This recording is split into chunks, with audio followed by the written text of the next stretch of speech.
Chapter 2 The Glorious Whitewasher. Saturday morning was come, and all the summer world was bright and fresh, and brimming with life. There was a song in every heart, and if the heart was young, the music issued at the lips. There was cheer in every face, and a spring in every step. The locust trees were in bloom, and the fragrance of the blossoms filled the air. Cardiff Hill, beyond the village and above it, was green with vegetation, and it lay just far enough away to seem a delectable land, dreamy, reposeful, and inviting. Tom appeared on the sidewalk with a bucket of whitewash and a long-handled brush. He surveyed the fence, and all gladness left him, and a deep melancholy settled down upon his spirit. 30 yards of board fence 9 feet high. Life to him seemed hollow, and existence but a burden. Sighing, he dipped his brush and passed it along the topmost plank, repeated the operation, did it again, compared the insignificant whitewashed streak with the far-reaching continent of unwhitewashed fence, and sat down on a tree-box discouraged. Jim came skipping out at the gate with a tin pail and singing "Buffalo Gals." Bringing water from the town pump had always been hateful work in Tom's eyes, before, but now it did not strike him so. He remembered that there was company at the pump. White, mulatto, and negro boys and girls were always there waiting their turns, resting, trading playthings, quarreling, fighting, skylarking. And he remembered that although the pump was only 150 yards off, Jim never got back with a bucket of water under an hour, and even then somebody generally had to go after him.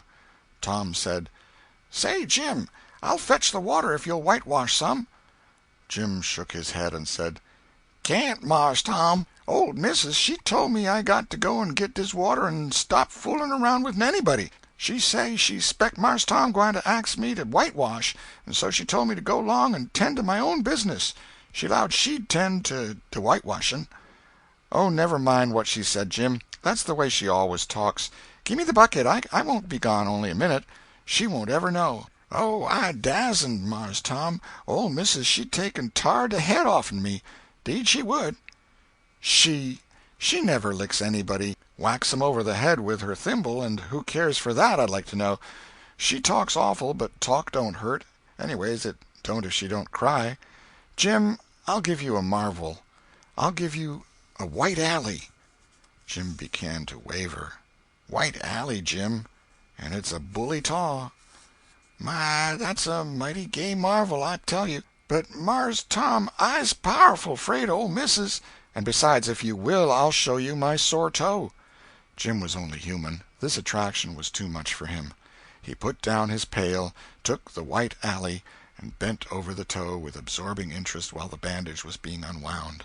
In another moment he was flying down the street with his pail and a tingling rear. Tom was whitewashing with vigor, and Aunt Polly was retiring from the field with a slipper in her hand and triumph in her eye. But Tom's energy did not last. He began to think of the fun he had planned for this day, and his sorrows multiplied.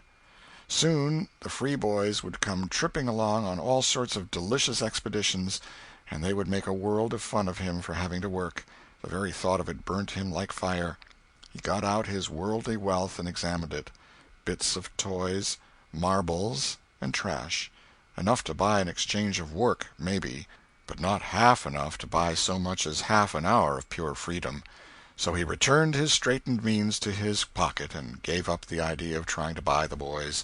At this dark and hopeless moment an inspiration burst upon him, nothing less than a great, magnificent inspiration. He took up his brush and went tranquilly to work. Ben Rogers hove in sight presently, the very boy of all boys, whose ridicule he had been dreading. Ben's gait was the hop, skip, and jump, proof enough that his heart was light and his anticipations high. He was eating an apple, and giving a long, melodious whoop at intervals, followed by a deep-toned ding-dong-dong, ding-dong-dong, for he was personating a steamboat. As he drew near, he slackened speed, took the middle of the road, leaned far over to starboard, and rounded to, ponderously and with laborious pomp and circumstance, for he was personating the big Missouri, and considered himself to be drawing 9 feet of water. He was boat and captain and engine bells combined, so he had to imagine himself standing on his own hurricane deck giving the orders and executing them. "Stop her, sir! Ting-a-ling-ling!" The headway ran almost out, and he drew up slowly towards the sidewalk. "Ship up to back! Ting-a-ling-ling!" His arms straightened and stiffened down his sides. "Set her back on the starboard! Ting-a-ling-a-ling! Chow! Chow! Chow! Chow!" His right hand, meantime, described stately circles, for it was representing a 40-foot wheel. "Let her go back on the larboard! Ting-a-ling-a-ling! Chow! Chow! Chow!" The left hand began to describe circles. "Stop the starboard! Ting-a-ling-ling! Stop the larboard! Come ahead on the starboard! Stop her! Let her outside, turn her over slow! Ting-a-ling! Chow! Chow! Chow! Get out that headline! Lively now! Come out of there with your spring line! What are you about there? Take up a turn in that stump with the bright of it! Stand by that stage! Now let her go! Done with the engine, sir! Ting-a-ling-ling! Sht! Sht! Sht!" Trying the gauge-cocks, Tom went on whitewashing, paid no attention to the steamboat. Ben stared a moment and then said, "Hi-yi! You're up a stump, ain't you?" No answer. Tom surveyed his last touch with the eye of an artist. Then he gave his brush another gentle sweep and surveyed the result as before. Ben ranged up alongside of him. Tom's mouth watered for the apple, but he stuck to his work. Ben said, "Hello, old chap. You got to work, hey?" Tom wheeled suddenly and said, "Why, it's you, Ben. I weren't noticing. Say, I'm going in a-swimming, I am. Don't you wish you could? But of course you'd druther work, wouldn't you? Course you would." Tom contemplated the boy a bit and said, "What do you call work?" "Why, ain't that work?" Tom resumed his whitewashing and answered carelessly, "Well, maybe it is and maybe it ain't. All I know is it suits Tom Sawyer." "Oh, come now, you don't mean to let on that you like that?" The brush continued to move. "Like it? Well, I don't see why I oughtn't to like it. Does a boy get a chance to whitewash a fence every day?" That put the thing in a new light. Ben stopped nibbling his apple. Tom swept his brush daintily back and forth, stepped back to note the effect, added a touch here and there, criticized the effect again. Ben, watching every move and getting more and more interested, more and more absorbed. Presently he said, "Say, Tom, let me whitewash a little." Tom considered, was about to consent, but he altered his mind. No, I reckon it wouldn't hardly do, Ben. You see, Aunt Polly's awful particular about this fence, right here on the street, you know. But if it was the back fence, I wouldn't mind, and she wouldn't. Yes, she's awful particular about this fence. It's got to be done very careful. I reckon there ain't one boy in 1,000, maybe 2,000, that can do it the way it's got to be done." "No, is that so? Oh, come now, let me just try. Only just a little. I'd let you if you was me, Tom." "Ben, I'd like to, honest Injun, but Aunt Polly, well, Jim wanted to do it, but she wouldn't let him. Sid wanted to do it, and she wouldn't let Sid. Now, don't you see how I'm fixed? If you was to tackle this fence and anything was to happen to it—" "Oh, shucks, I'll be just as careful. Now let me try. Say, I'll give you the core of my apple." "Well, here. No, Ben, no, now don't. I'm afeard. I'll give you all of it." Tom gave up the brush with reluctance in his face, but alacrity in his heart. And while the late steamer Big Missouri worked and sweated in the sun, the retired artist sat on a barrel in the shade close by, dangled his legs, munched his apple, and planned the slaughter of more innocents. There was no lack of material. Boys happened along every little while. They came to jeer, but remained to whitewash. By the time Ben was fagged out, Tom had traded the next chance to Billy Fisher for a kite in good repair, and when he played out, Johnny Miller brought in for a dead rat and a string to swing it with, and so on, hour after hour. And when the middle of the afternoon came, from being a poor poverty-stricken boy in the morning, Tom was literally rolling in wealth.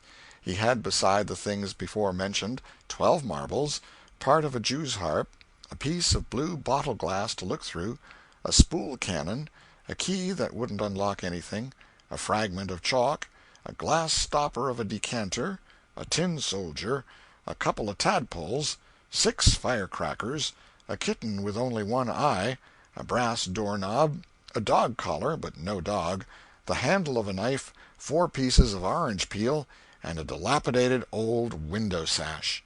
He had had a nice, good, idle time all the while, plenty of company, and the fence had had 3 coats of whitewash on it. If he hadn't run out of whitewash, he would have bankrupted every boy in the village. Tom said to himself that it was not such a hollow world after all. He had discovered a great law of human action without knowing it, namely, that in order to make a man or boy covet a thing, it is only necessary to make the thing difficult to attain. If he had been a great and wise philosopher, like the writer of this book, he would now have comprehended that work consists of whatever a body is obliged to do, and that play consists of whatever a body is not obliged to do.